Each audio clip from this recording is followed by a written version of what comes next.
Okay. Tell us who you are, your name, or anything else that you want us to know about you. Holly Birtch, 49 years old and proud of it. I've lived in Chicago for, I don't know, 25 years, no, 20 something years. Mm-hmm. Originally from St. Louis. Okay. Also proud of that, Midwesterner. I've done, I don't know, I think I've been in the business world a long time, but I think something about me that people know is having a stint in makeup artistry makes me I think that's why I have such a draw to George the Salon, my passion for getting my hair right. Mom of 2 girls, right? Married to Sean. High school mom and a young child mom, so I have a bipolar life. That's some facts. I think later to get married, later to have kids, which I think was probably on par for me, right? Like I don't know, I just always focused on myself a bit more than I think some of the people around me. So, Yeah. And then I think that's where Chicago was a better place for me than like St. Louis. I'm Catholic, I know we're talking faith, right? Yeah. I'm Catholic. Yeah. Cool. Well, that's a lot. So we talked about the podcast, talk about hair, faith, and confidence. So some of those things that you already mentioned, we can sort of get into a little bit deeper. Your hair. So I've been cutting your hair for at least, I don't know, 20 years? I think 20, yes. It was a year or 2 after I moved here, so I don't know, 2004 maybe? Does that make sense? So that would be, I left. When did you start your own? When did you start 2008. your own? Okay, so it was probably 2006, I bet. And Okay. I moved here in 2003 or something, 2003. So yeah, I think I flailed around for a while, looking for the right place. Yeah, let's focus about your hair. You have fine hair. I remember you had really short bangs for a long time. Yes. It was very blonde, very, very blonde. This is pretty new. This is. Yeah, the color, and I say even the haircut's new, but if I can just sort of talk to people about something a little bit funny, because, you know, I think when I started cutting your hair, I was probably a reasonable amount of money. Yeah, probably. But I'm in the city, so it's a little more expensive than probably St. Louis. And then as I grew and I opened a salon, my prices went up, and you continue to come to me, which I appreciate. And you go to Emily for your color, and Emily's amazing. Yep. But tell me a little bit about what you hear from your friends or family about what you pay for haircuts and how you feel about that. Yes. First off, I've always hated my hair, but you've always embraced my hair, so that's a big thing.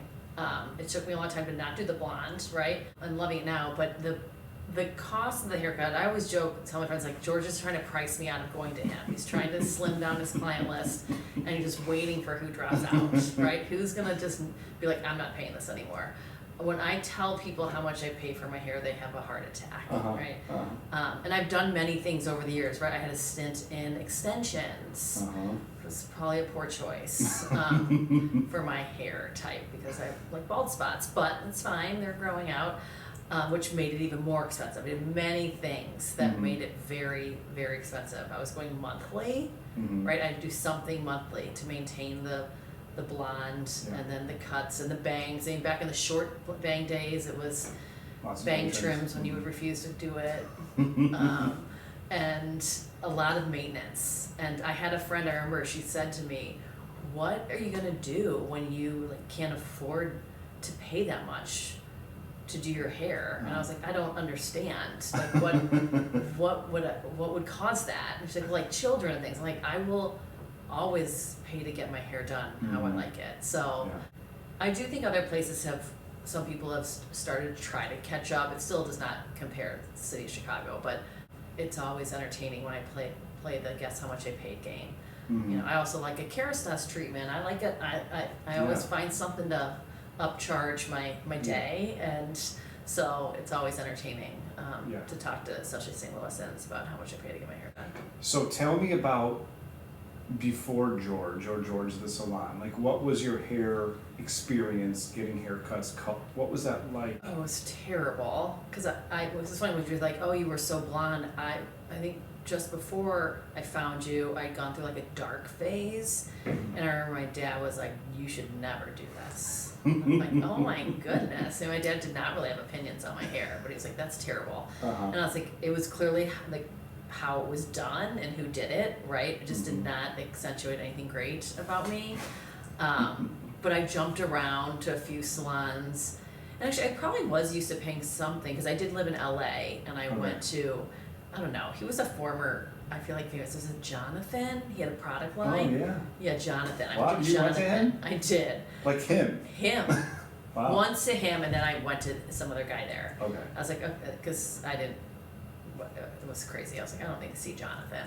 I'm a struggling makeup artist. A struggling makeup artist does not need to see the famous guy. Yeah. So I changed to someone cheaper. And then, I don't know, I forget who told me, like, oh, cut bangs, do this. And I'm someone who I'm just like, do whatever. Yeah. Right? Because you're always looking for something that's going to help you look better. Right. But if someone isn't good enough to know what you should do, that's if they're not if they don't continue their education, if they don't know like modern ways to cut or modern styles, you end up looking crazy. And I probably did a few times. One time someone colored my hair and I thought it was so bad that I was like calling him, I've got to come back in like right now to have you lighten it up. I mean, I was like devastated and they just thought I was crazy. So then I was like, well, I'll find a new salon. And so I jumped around. I got landed one place for a while because it's where like my best friend's wedding hair, got our wedding hair done there. And I was like, oh, they're nice. So I went there for a while. And then I remember asking one of my best friends, Angie, and her sister had gotten her sister Victoria had definitely gotten her hair cut by you, Ricanio. I remember. Yes, and she's like, you need to try. Have you ever had George? She's like, oh, you'll love George. I just said right away. I was like, what do you mean? She's like, I just know you'll love him. Yeah. And so I was like, okay, and that was it. Yeah. So, yeah.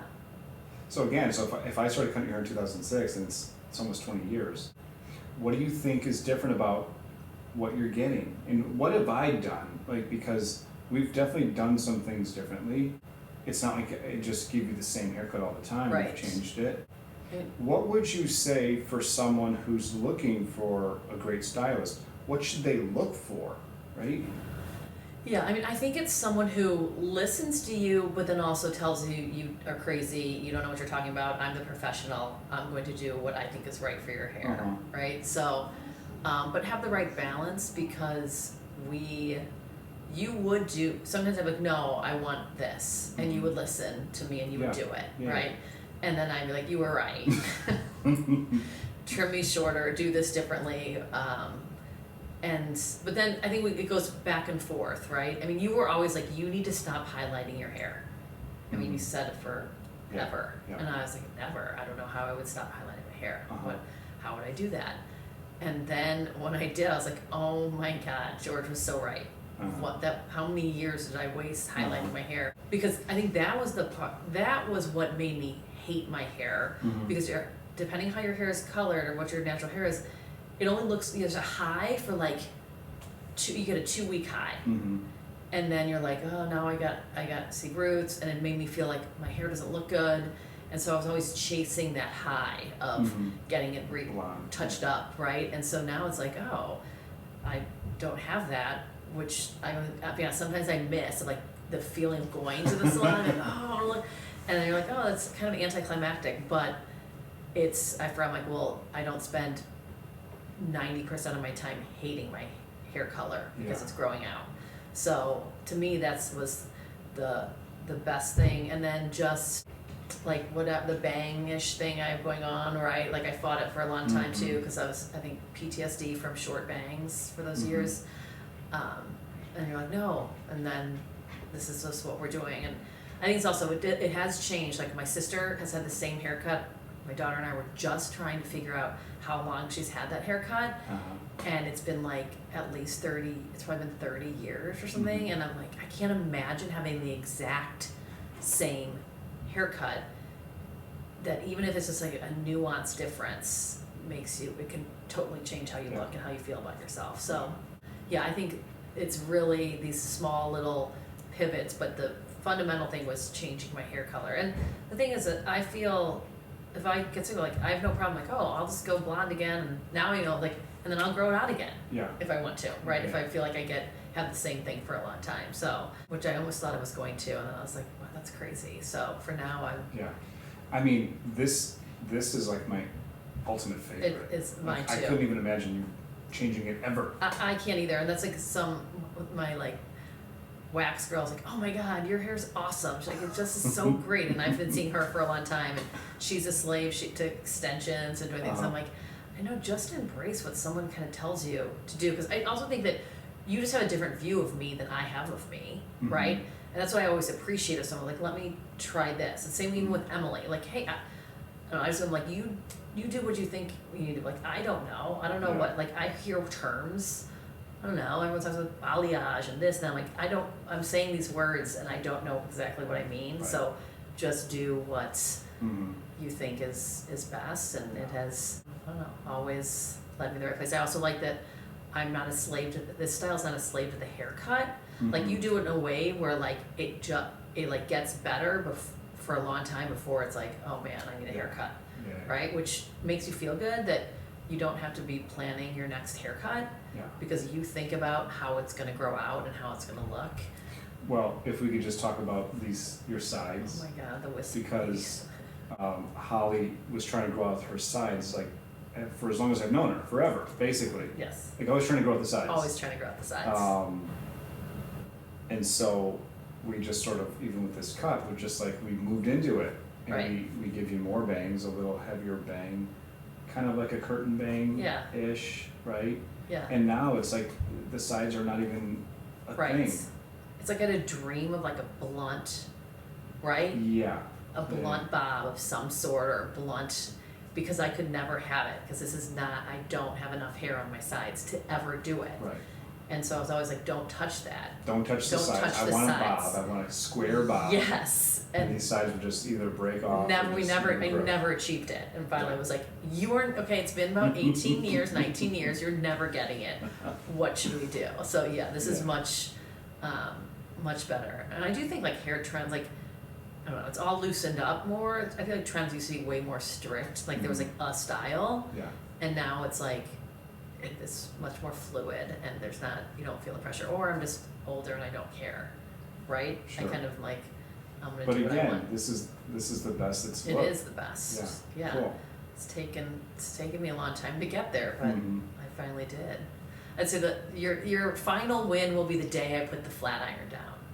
Yes. I'm not sure when that will be, but. And like we were talking about when you came here, typically I would style my guest's hair or cut their bangs or do something, but as we talked about, in my opinion, like, there was nothing that I could do to your hair today because it looks amazing.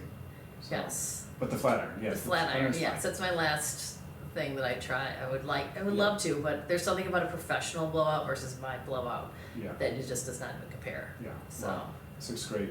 And just to talk about my products, which is the I Am Gorgeous styling cream. Hopefully you're still using it. Yes. Because it's, for fine hair like you have, it protects your hair from the heat, but it also makes it feel thicker. And so I typically use that in your hair, and maybe even the texture spray, which gives your hair a little bit of volume. It's a little sticky, but it dries soft. So yeah, I mean, that's one that you cannot. That's also, you can't do your hair without the right products. I mean, that's the other thing, right? When people are like, oh, I'm like, well, are you using products? If you're not, then it's kind of a waste, and it's pointless, right? And that's also the right, shampoo, and some of it can sometimes be mental for me. Like, it just feels good, right? I'll be a sucker for something. I'm like, what are you guys washing my hair with today? It smells so good. And I just like buy that because I like the experience of someone washing my hair and the scent. But yeah, if you don't have the products, and that is one, the heat protectant, my hair is with fine hair. Yeah. That's like step one. It's otherwise this would be even, the flat iron would be I wouldn't be able to use it because it would be breaking off all my hair. Right. So. Faith. You mentioned you're Catholic. Did you say Catholic? So when I talk about faith with my guests, it's not so much religion. Like I kind of throw that question out there, and it's like whatever I get back, I get back. And I'd love to be able to talk about what faith means to you. Yes. Yeah. I think as like religion and faith are probably totally different things for a lot of people. And I think that my faith is, it's about, there's obviously a God and a mission and just but being good people, like that's, and being kind to people and open. And my Catholicism, it is a part of me, and I joke and I put air quotes because it can be I think a somewhat strict religion of what you're supposed to do. You're supposed to go to church. I don't necessarily think that that's what you need to do, right? Mm-hmm. That you can pray to someone, something, whenever you need to, and it's your own decision. As my daughters, I went to Catholic school my entire life, even college. I don't necessarily go to church very often. My daughters go to Catholic school, which I also find interesting that I'm doing it all over again with them, because it does kind of, you have to get to a place because it puts it very strict, the Catholic faith. I feel like you need to do these things, otherwise you feel bad about yourself. Like I moved on from that. Like I joke about Catholic guilt, but I don't necessarily have it. There are certain things that, yes, I do. It's more about my kids and doing things at the school, the church. I have it associated to those places, but I don't have it. But there's a part of me that like resists the structure and the rules and that, but then when it comes down to it, it does help guide you or different things. Like, so for my kids, while I don't want them to feel the like what I think are the wrong things of the Catholic faith, and just like not being open to all types of people and things like that, right? The rules of the things in the Bible. But I don't know, when you need something, you kind of have something, right? A foundation. Yeah, so, and it could be anything. It just happens to be that we are Catholic, right? Had I been raised something else, I think it would be that, right? But it helps me knowing that there's, something greater out there that can guide you, and that you can be, have spirituality and think beyond just us as people, that there's more to it.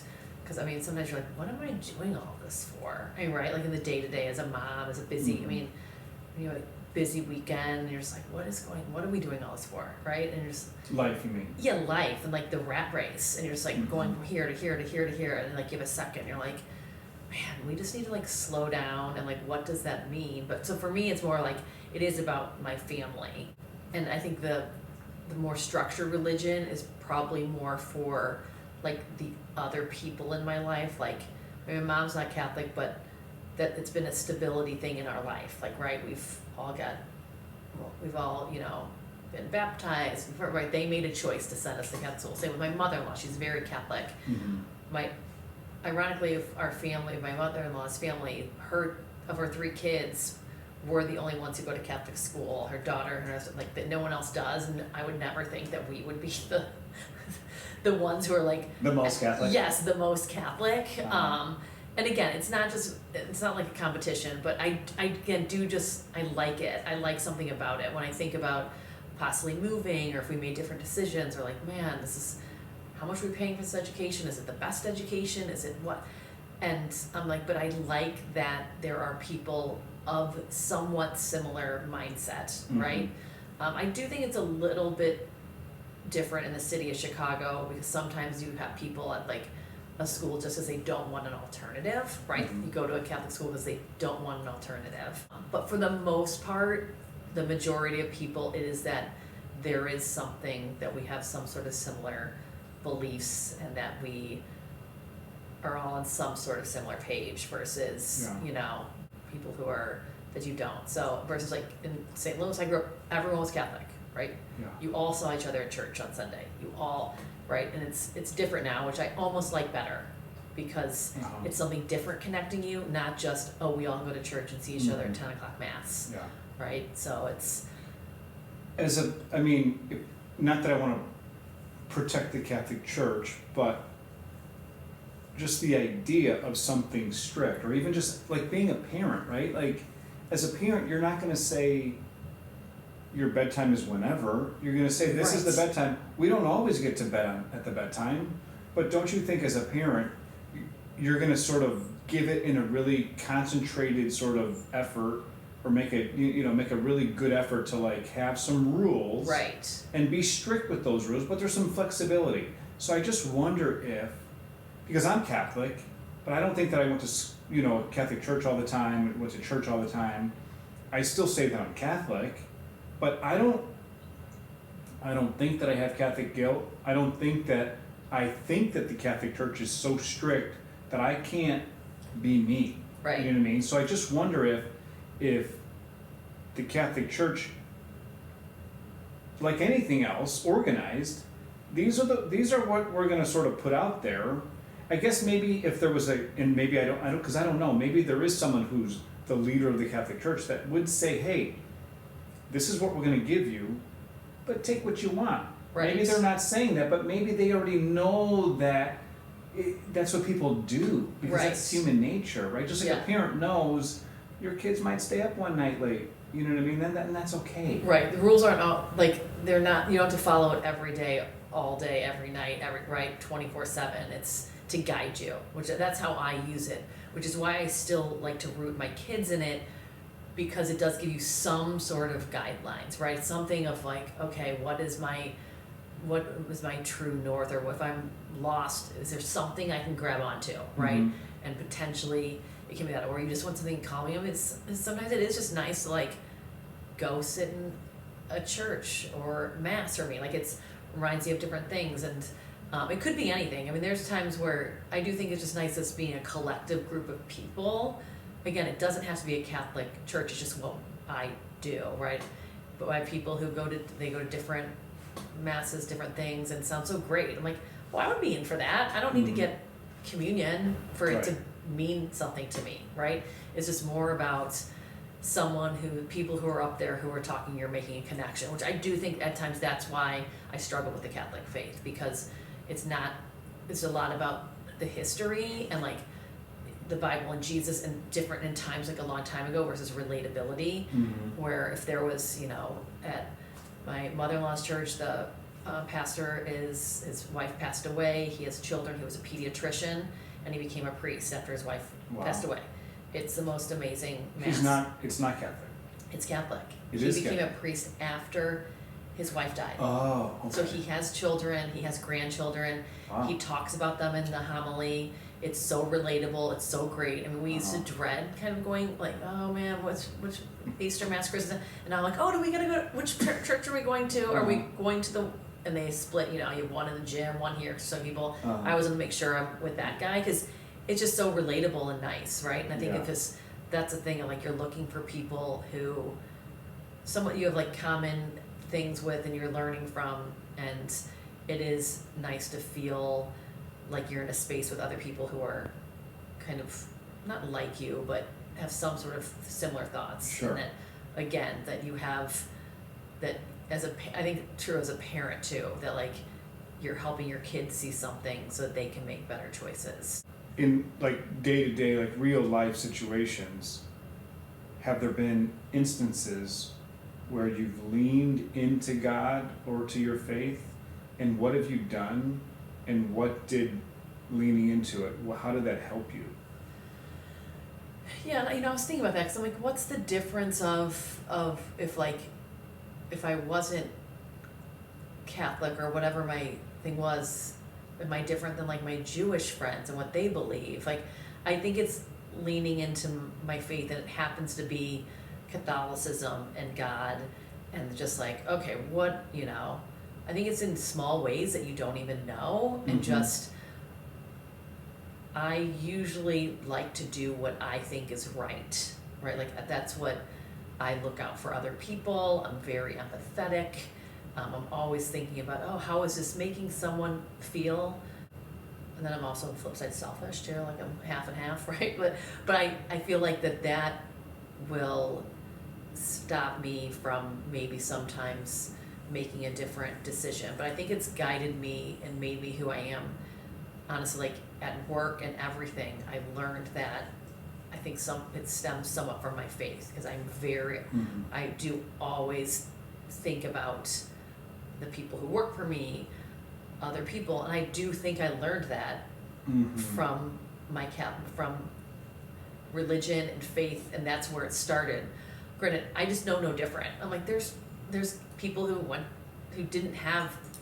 probably didn't go to church, and they're probably similar to me. I don't know what grounds them, what brings them to. I'm sure they're all good people too, right? But that's where just what I know, and those are the things that I grab onto the things that I believe in, right? The things that I disagree with, I just kind of try to move on from them and be like, we don't have to like everything and believe in everything the same. But I think that's where treating people with empathy and being kind to people, I think stems from just years and years of hearing it and being told that that's what you do. Again, I'm not judging people. I can guarantee if I didn't go to Catholic school, I would hope that I was the same type of person. Right. And I'm sure you can be, but that's what I think for me. And that's great. And that's what I would like for my kids. But that's where I think as we've grown and has, like, being Catholic has changed, right? It's not just going to church every week. It's not just doing these things, but you can impression your kids, and that's what's important in our house. Like, we do it this way, not because of what someone else is doing, but that's what we do, right? That's why I try to tell my kids, like, well, why are we doing this? No one else is following that rule. I'm like, well, that's what we do. Yeah. And so I can wake up and feel good about myself, right? Yeah. And you can take credit for that, or you can sort of give credit to the Catholic Church. Yeah, and my parents and everything. And I think I were so fortunate because my parents chose to raise us Catholic. My mom was not Catholic. My dad, he was raised Catholic. It was a somewhat like tumultuous relationship with the Catholic Church, but I didn't know until I was in my 20s that he had divorced before my mom. He was married for a short time, and that he basically got kicked out of the Catholic Church, and I wasn't baptized till I was like 4 and a half. I didn't know why, and then my dad said, well, because we had a hard time finding a church who would baptize you because I had been divorced. My grandpa had gotten my older sister baptized, like they found a place, but anyway, all worked out. But I thought, it's interesting that my dad still worked, and it was after my brother was born is when I got baptized. Okay. I found it interesting that it was so important to them to be like, we're going to give it another shot, and we're going to baptize, right? We're going to do this whole thing. And I was like, that's something to be said about that. And they paid for Catholic education. Back in the day when it wasn't, I mean, in the 80s, like, the public grade school was totally acceptable and great. We could have totally gone there, been successful people, and they made that choice and that sacrifice. My mom worked just so she could pay for her school. So I was like, there's something to it that I, kind of want to just honor that that's what my parents chose. Yeah. But also, though, not push this on my kids, right? Like, it can end here if that's how it's supposed to end, right? But just to still have a faith, I think is important. Yeah. So, do you pray? I do. I would say, like, informally, right? Like, I'm not reciting my Hail Marys or anything like that, right? But just more casually at different times. Like, I don't have a set schedule or anything like that. Like, I don't pray in the morning or at night. It's just more of like when I feel like I want to, right? But I definitely have like a conversation with something else out there, right? Let me ask you a question. Do you feel the presence of God in your life? I mean, for sure, right? Like, there is something bigger, right? And to me, that's what God is, and that's guiding me. Because again, when I'm like, what am I doing all this for? And it's like, there's something else, like, right? And that's, I'm not sure what. I don't know how to answer that question, but there is something bigger, and it's definitely, for me, God. I would say I feel it, like, again, I mean, quite frequently. I'm not someone who's like seeking it out to like be like, oh, how faithful am I, and I'm praying this, and I definitely don't do it to compete. I think for a while there, like, I felt like friends were like, oh, well, I go to church, I do this, like, so people know that I'm praying and I'm doing those things. And that's where I'm just like, I don't really need to do it to advertise, right? It's who I am, And I think that's why I probably have such a kind of a defiance with church and mass, because I feel like it's just like, not bragging, but like, for me, it's like, see, I'm praying. But I can easily not be praying at church. Yeah. Most of the time I'm not, I'm distracted. I'm sitting there thinking of the 17 things I should be doing. So I'm like, this is not an effective use for my faith and time. Yeah. I'm better off like when I'm driving to work, thinking about the things and having my own mental time versus it having to be in like certain walls of the building. Yeah. Well, I think that's great. I think probably for many people, hearing that you believe in God, you're Catholic, you believe in the Catholic Church, and that you you feel okay with designing it the way that you feel is right for you. And I think that that's what God intends. Right. Right? Yes. I mean, you mentioned earlier about being selfish, right? And I think, I know you're not selfish. I know you work really hard and you're very successful at what you do.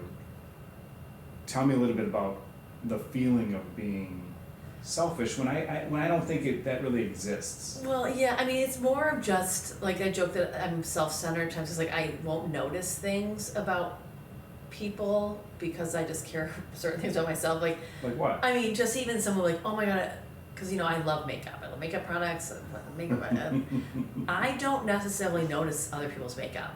But people are immediately embarrassed, right? They're like, oh, are you dying that you're out with us and none of us have makeup on or something? I'm like, I don't even notice. Yeah. And I'm like, I guess I'm so self-centered that I'm not noticing it. Though. But there is something like, I'm just someone who, I notice things if like, even like clothes, I love clothes, I love things, but like, I'm one who I only typically notice if I like if something's super exceptional, right, and I want it, or I want to copy that eyeshadow, or I guess I would notice if something's just like atrocious, right? But that's not happening to me all the time. You're not judgmental. So I'm not judgmental, but I always feel like that sounds so like braggy or something, or like I sound like holier than thou, like I'm not judgmental, because I don't want people to think that I'm saying that, but I am, because I think some people will almost say it, they say what they aren't, right? Like, oh, I'm not judgmental, and they're just like looking up and down, right?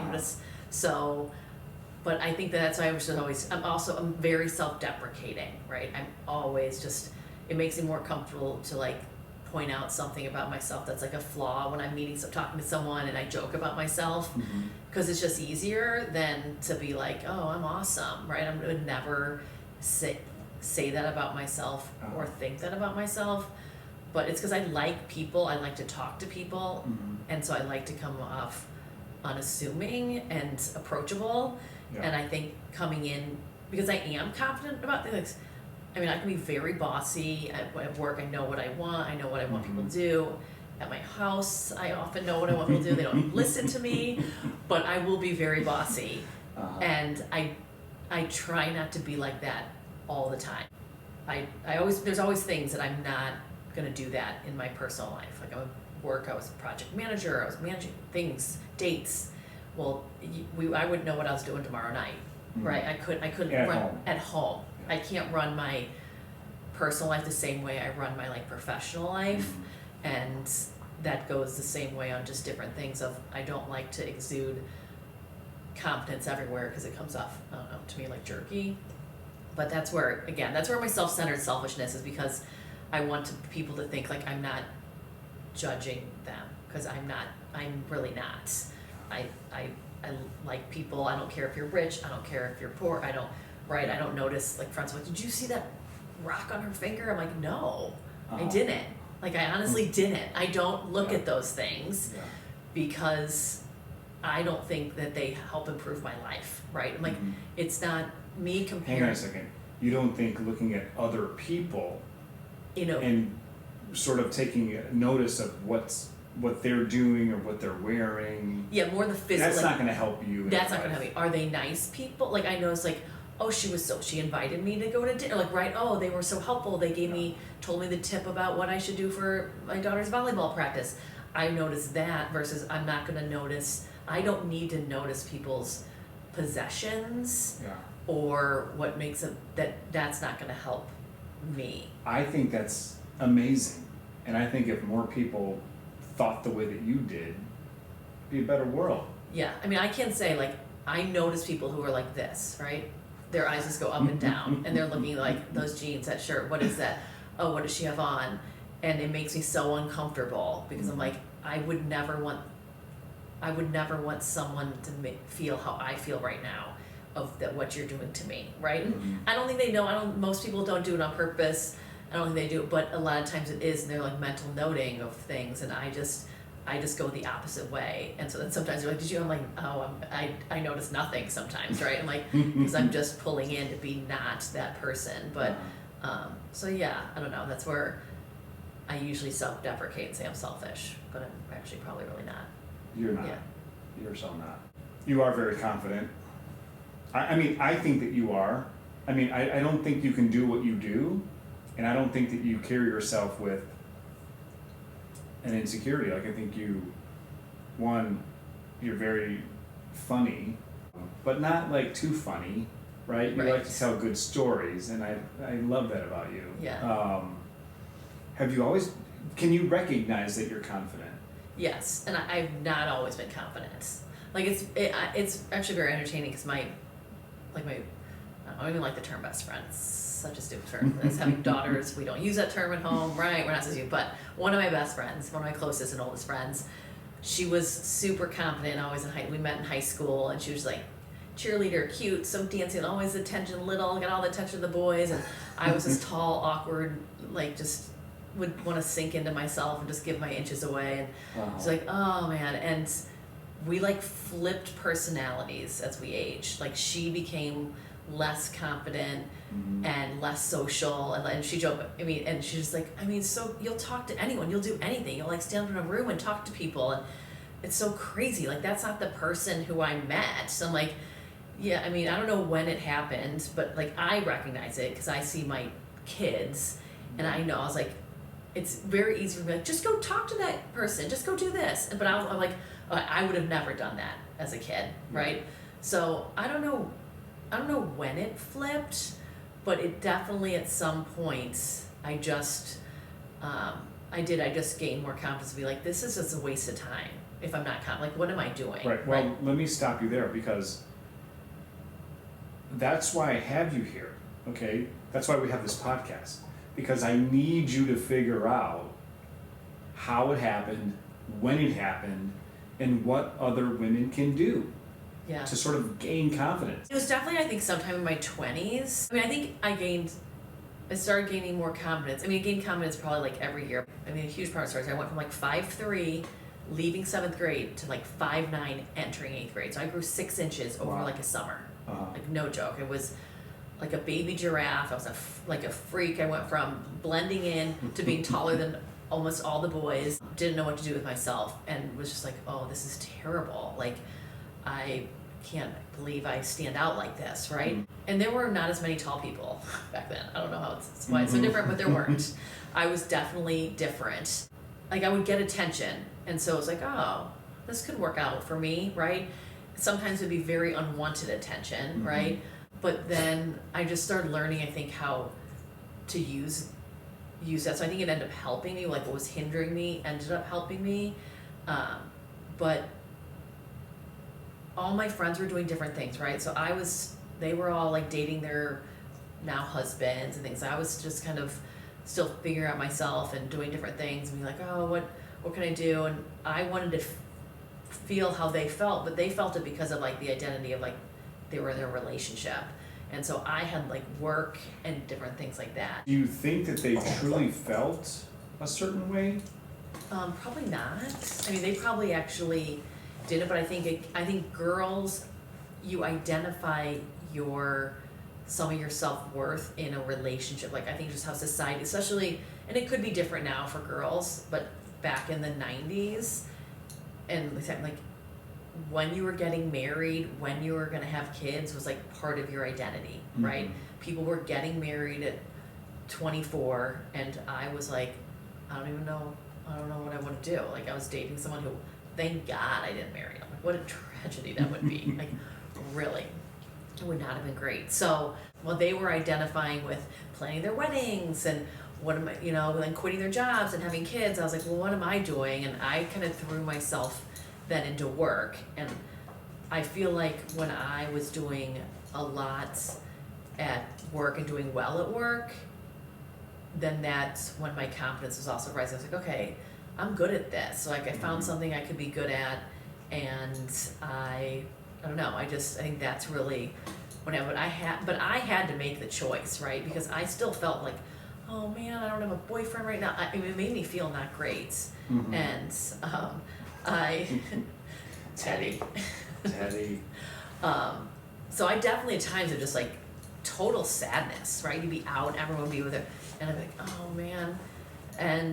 But I again embraced my job. I traveled every week. I was just like, I'm just gonna dive into this. And so I do think it built a confidence that's real versus something that could have been like built on something that wasn't concrete, like someone else. I think I'm better off that I built it on like myself versus like a relationship that could go away, and that you could be like, wait, that was my identity, right? So I have my own identity. So I don't know, I just think that's, you just have to embrace it. And that's where I try to tell, my 14-year-old, just worry about yourself, focus on yourself, and then it will all make sense. Be a nice person, be a good friend, but don't worry about what other people are thinking of you, even though I know that's all teenagers are thinking, right? But if I just keep saying that, it's just like maybe a little bit at a time, she'll be like, okay, no, I can do this, or I'm gonna identify, it's not gonna be that who am I going to the dance with is gonna make me who I am today. It's that, oh, I got an A in this class that I never thought I would even get a B in, or something like that. Just something that you can, because you do need concrete things, right? I don't like to say like get a good grade or something, but that is what, there has to be a measure, right? So you find your thing to get a measure, right? Like I got a bunch of awards at work when I was like in my 20s, and that I was like, this felt good, right? And so then you just, I don't know, keep building and trying on that. So, but that's good. Yeah. So, I mean, it makes me think of the word selfish, which you're definitely not selfish, but if we can sort of, I think there's something, again, talking about leaning into your hair, leaning into who you are, what you have. If we can come up with a better word for selfish. It is, it's an alternative word. Because a better word. I know, because it's not selfish, is that you're the only one who's going to look out for yourself. Focusing on self. Yes. I mean, that's where even the people who work for me, like I love to have young people on my team, and I love to tell them, like, you need to look out for you. Like, I will take advantage of you, right? If you work 60 hours a week, I'm going to love it. But if you cannot do this and sustain it, you need to say no at the right times. And like, I will, granted, I do look out for them, and I won't take advantage of them. But other people in life will not look out for them. Like corporations, companies, anyone of this, we need something, we will just keep pushing. So you got to find your boundaries and worry about yourself. That's great advice. Yes, because otherwise, I mean, the kids they're not taking time off. Like no one's gonna tell you to go take time off. Go look for yourself. Go do something for yourself. But yeah, I'm not gonna turn down that you offered to work this weekend when we need you to work this weekend. But and someone else is, well, I will thank you. Your next boss might not thank you, right? It just might be expected. So yeah, I think that's, if we could find a better word for selfish, that's what I think everyone needs to be. Yeah. But if you have that kindness, that's where I think the balance, like my faith, I like to be a nice person. I like, it makes me feel good to be nice. It makes me feel good to help people out. But again, you can only help people really if you're focusing on yourself. I think that, well, for me anyways, having a faith, being spiritual, being able to sort of go inside of myself, and let's just, from what I know, maybe it's wrong, but the way that I feel is that if God is within us and we're going inside of ourselves at certain times of the day or what time of stress or, you know, going through something difficult, and when we go inside to focus on ourselves, whether that's a prayer or just saying, hey, talking to yourself, if I said, hey George, we can get through this, you know, or you don't need someone in your life if you're lonely or if you're Right. looking for a boyfriend or a girlfriend, right? It's like figuring out in life what you need is what you're saying, relying on yourself, having a practice, whether it's prayer or meditation or just a daily conversation you have with yourself. I think that's what I'm hearing a little bit, and I think maybe through that practice is how we all build our own confidence, that we believe in ourselves, and the more you believe in yourself, the more you can accomplish in life, because you can say to yourself, I can do it, you know, I will do it, you know, or like with the product line, I'm going to talk about the product line again, it's a positive affirmation. I'm really big on positive affirmations and saying, I am, right? Right. I am the boss, or I am a salon owner, or I am whatever. Right. Yeah. I mean, that's why I think that sometimes girls, you get them of like being more meek, like it's like you play into like a role and like, oh, people will like me more if I'm not as aggressive or I'm not this. And I think that that's where you just get to a certain point where you're like, oh, that's crazy. I don't need to play into a role. I can be who I am, and people who don't like it, then they don't like it, right? And you can just move on. Yeah. For people who don't know who they are, for young women, for women of any age, any man even, right? If someone doesn't know who they are, and they're looking for someone to tell them who they are, right? How does someone find out who they are or who they should be? Yeah, I mean, no one can tell you, right? You're like, I can't tell you who you are. I mean, that's even like, I think being a parent, it's so hard. You're just like, well, especially because kids aren't going to listen to who you think they are. It's very humbling, right? But I just think it's like time and focus, and sometimes it's like overthinking. Like if you're asking so much, you're also missing, like you're just flying along and you're missing what's your life, right? If you're focusing too much on who am I, I do think that like counterbalances, like, well, are you living your life? Are you doing things, right? Are you, I mean, because you're obviously living, you have to be paying for how to survive, you have people around you, you might be looking for something that it's just right there too, right? Like it just might be what it is, and the small things of maybe you aren't in some sort of dream job. I mean, I always joke, like, when someone's like, oh, what are you going to be when you grow up? I'm like, I don't know. What am I going to be when I grow up, right? Like, is this what oh, shoot, I'm grown up and I'm doing something. I didn't, as a young kid think, oh, I can't wait to be a executive in software implementation, right? That doesn't define me, right? Those words mean really nothing. It's finding joy in what I do whenever I can. I mean, work is still work, right? I mean, you own a salon, you've done so much. It's still work, right? We talk about winning the lottery and just right, just closing it all up and running away. No matter, I think people are crazy if they think that that's, if you're setting an expectation that you think your life will feel like this amazing thing, it's unrealistic, right? So work is going to be work. It should be tough. I mean, if something's not hard, then you have a problem. I mean, to me, that's the first thing. If you're not challenged, then it's a problem. I constantly don't know what I'm doing. I mean, that's these kids who work for me. Like, I walk into a meeting and sometimes I don't know everything that I feel like someone thinks I should know, but I really shouldn't, right? It's just what I know how to do is to pivot, how to say, I'm gonna go ask the smart people who work for me on that. I have no problem saying that, right? That's what makes a company, I think, good, is that there's a team of people and that you don't have to be everything.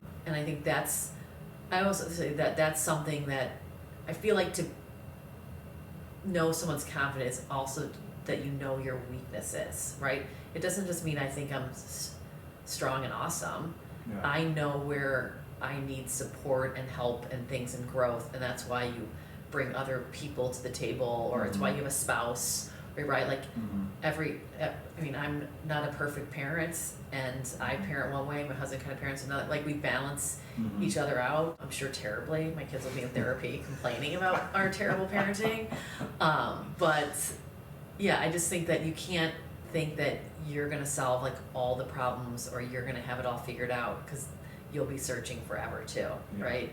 So I don't know, but I do think that the search could also stunt you, right? If like searching for who am I? Because I think when you're young, you only know what you know. So young girls, like, I'm like, oh, don't worry about it. Like, if you're like at 18, 20, this just be you, do what you want to do, look out for yourself, and like things will come and life will come. You cannot be on a treasure hunt, because the hunt will overtake your life, and it would just be sad. You can't look like I was always searching, I never found it, you know. But what if someone, you know, let's just say under 25, is just out there living their life, working, and not thinking about who they are, and they're making decisions that they don't realize will affect them later in life, Right. So there must be some sort of guideline, Yes. right? I know. Because they can't just do whatever. No, you can't do that, but I think that you shouldn't obsess over like this like existential who am I, right? I mean, I still think that's where I think like you still do need guiding principles, right? So if I go back to like the head of the faith, like I would go to church, like I would go to, you know, if I joke around, like Ass Mass at St. Mike's on Sunday nights. What's that? Ass Mass, it was like 6 or 7 o'clock Mass at St. Mike's. Ass Mass. It was where single people in Chicago would go, you'd go to church, and you know, it was kind of a joke, but it was where more like, because you know, there's like family mass, there's, you know, there's demographics of people who go to certain time mass, so it was Sunday evening mass at like 6 or 7 p.m. Singles. And they would say, people would say mostly single people would go to it, because basically you'd be, you know, hungover on Sunday morning that you wouldn't go to church, so you'd go on Sunday night. But I would still do that, like, right? So that was something where I do think I do feel kind of bad for people if they don't have some sort of foundation that their parents brought them up in. You need something, because it is something you can go back on, of just like, okay, you know, so I would still do that. If you don't have that, then you have to be you have to find that. And if that's, again, you said meditation, if it's yoga, if it's like, you should find something that, and it doesn't have to be weekly, daily, it could just be whenever. You might just need a mental check-in for yourself, like quarterly. I don't know, it doesn't have to be a daily or weekly thing. But if you don't have that, you know, some people it's working out, right? Some people it's the gym, some people it's running. I do think you need something that you can just be like, okay, this is just like my time of, you know, I think now me as a busy mom, it's like in my car. Like my car is like my space, right? And I love when I've dropped everyone off and I'm driving to work and I have my own time, and I just, you know, listen to a book or do whatever I need to do. I do think that as a young person, you should find that, and yes, like having fun, and I think making certain decisions, like they could be poor decisions, whatever it is, like you should do all that as long as it's legal, right? Like just stay within the law and great, but then you should find something. And I guess for me it was probably I just go to church every once in a while, like and working was a big thing. And work, right? Yes, I would travel, and you know, on an airplane ride and things like that, I would have that time. So I think having that time to yourself of what, and it doesn't have to be overt. I think that's what, like, it's not some big thing, like overt, like I'm overtly just like focusing on myself. I'm not, right? I'm not someone that, you're not going to find me doing that ever, right? But you might not even know that's what you're doing, and then you're like, oh wait, that's my time that I'm actually doing that. Kind of meditate. Right? In your own way. Like, you don't need to go buy a book on how to meditate to feel like, you don't need to go join some sort of religion and start going to a church, but just be like, oh, that's actually So if someone isn't brought up with some sort of foundation, would you agree with the fact that if they're looking for someone in their life or something to sort of give them guidelines, that they could just write some things down Yeah, and say, this is who I want to be, yeah, and then just make it into an affirmation, say, I am this, I am this, I am this, and then live by those own principles. yeah, totally. I mean, that's what I do, like with my 6-year-old, right, there's some books, it's like, little girl's like, I am strong, I am something, and like I try to say it to, because I don't want to push it on, Eloise is very strong-willed, and if I push it, then she'll hate it, so I make it sound fun and just like ease it in there and see like, it would be awesome if all of a sudden I heard her say that, like, Yeah. it'd be so great, and I think that that's something where, again, that would never have been my style. Like, I would never have done some sort of like vision board for my life or something like that. That would just way too corny for me. But it was in here, Yeah. right? So it was in my head. Some people, you might need to write it to see it, to believe it. I just kept it in my own head, but I always believed those things, right? And Yeah. I could work harder at work. I would just know the places and know that that's what I'm doing to get somewhere. But yeah, I think writing it down, starting it younger, because I would probably do it had I maybe started younger. There's certain things like, oh, I wish I would have started that when I was younger, Yeah. because it could start a healthy habit, right? I mean, Yeah. it's therapy. I think writing things down. I think exercising. Just the earlier you can start any of those things, the better chance you have that they are part of your foundation, right? Versus just like a religion, right? It would have been, I come from a running family, I'm sure that would be like our religion. Like I have Yeah. friends who, their family, they're runners, and I think that is truly their religion, right? And it's great, that's their time to themselves, so, I don't know, I think that start it young, if you Yeah. can. So we definitely touched on hair, faith, and confidence. Is there anything else that you think, I mean, you said a lot, I think our audience will get a lot from what you've said and what you've shared, so thank you for that. But is there anything else that you would like to talk about? I'm trying to think. I mean, Or give thanks to? yeah, Right? I mean, I it don't know. has to be. Yeah, I mean, I think that really like thinking about where you came from, investing in time. I don't know, things are so different now. I feel like of like how different generations, like sometimes I feel so like old and like I can't relate because it's like, you know, I just know what I was brought up in and like things are so different now, right? Like kids who, whether they date or don't date or go do things, and people in college and how you work and do you get a real job after college. But I do think that having, not defying, like lean into society too. Like, I know it's like a crazy time, but like, I don't know, there's certain things like it might seem like I shouldn't do this because this is what everyone wants me to do. That's also not terrible, right? Like, I went to college because that's what you were supposed to do. Thank God I went to college, right? It's Yeah. like it's gotten me to where I am, and I'm sure I'd still be a successful person if I had chosen a different path, but like, you don't have to defy like society to become like your own person, right? Like, I think use some of the things that society has to help advance you to do things, right? I even think like marriage or any of those things, to think like, oh, that's antiquated, or not as many people get married anymore, or something like that. It's not bad, like, right? But if it's not for you, it's not for you. But don't make choices because you're defying something, right? Like, don't be a defiant teenager, like treating things as like, oh, that's not me. Like, I don't know. I think use it and use some of these things that happen to help progress you. A lot of people have done it. Like, things are how they are. Like, marriage is still something because it works, right? It can produce successful children, people who learn a lot. So don't try to defy and be like, I'm going to go against it, because I think that's just as much like wasting energy, Yeah. right? So, and that's where I just don't know if like times have changed, and like I'm like the old lady who like walked uphill both ways to school in the snow, and they're just thinking like, oh, it's not like that anymore. So, because I do think things are different, and you want that it does seem that kids think like, oh, it's not how I'm not growing up at the same time you grew Right. up, but I don't know, I think that things are still pretty close. I think the things that we're talking about are timeless. And I don't think talking about confidence or faith or religion or hair, Right. those things are never going to change, right? And so what I want to share with people is that these are some things that you can do that'll get you anywhere in life. And I Right. think through commitment, you know, and like you said, things are hard, difficult. That's when you grow the most.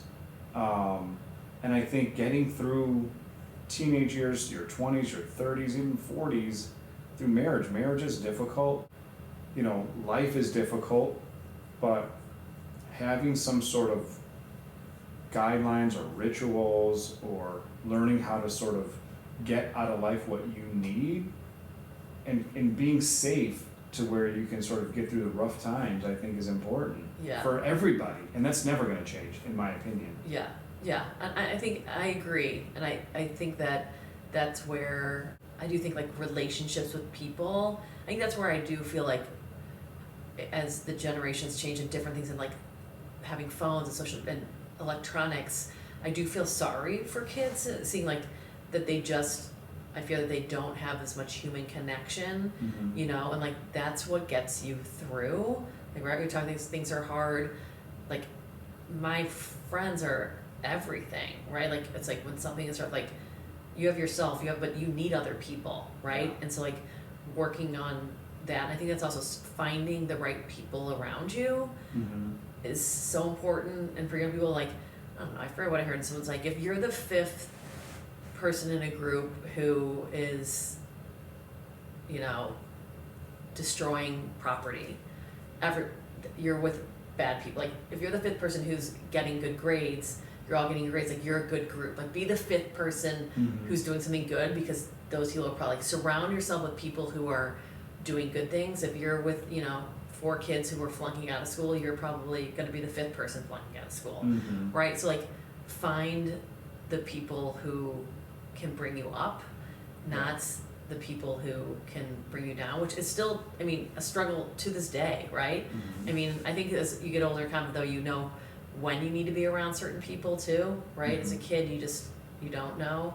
Yeah. But now I know what friends to call when, right? If Mhm.